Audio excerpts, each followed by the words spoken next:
2 লক্ষ টাকা ঘুষ নিতে গিয়ে রাজ্য দুর্নীতি দমন শাখার হাতে ধরা পড়ল জাম্বনি ব্লকের বিডিও অফিসের sub assistant engineer Bimal Saha. Jhargram Jamboni গিদনিতে একটি সুস্বাস্থ্য কেন্দ্র তৈরির বরাত পেয়েছিলেন এলাকার ঠিকাদার পিন্টু মল্লিক। সেই কাজের টাকার বিল চাইতে তিনি গিয়েছিলেন বিমল সাহার কাছে। জানা গিয়েছে পিন্টুর কাছে তিনি 2 লক্ষ টাকা ঘুষ চেয়েছিলেন। এরপর পিন্টু বিষয়টি দুর্নীতি দমন শাখার টোল ফ্রি নম্বরে জানান। এদিন দুপুরে সেই টাকা বিমলকে দিতে আসেন পিন্টু। সেখানে আগে থেকেই ফাঁদ পেতেছিলেন দুর্নীতি দমন শাখার অফিসাররা। বিমল সাহা টাকা নেওয়ার সময় হাতে নাতে ধরা পড়েন। এরপর তাকে অফিসে বসিয়ে রেখে চলে টানা জিজ্ঞাসাবাদ।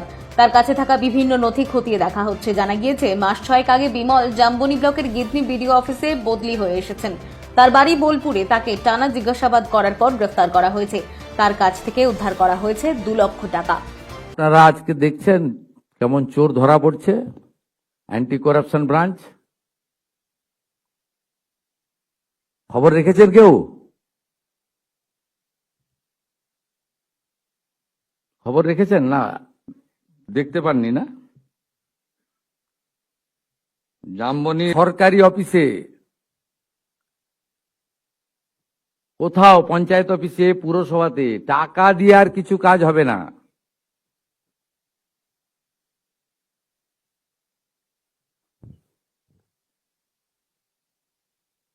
আমি পোস্ট করে দিয়েছি সোশ্যাল মিডিয়া, দেখে নেন, এক্সে দিয়ে দিয়েছি।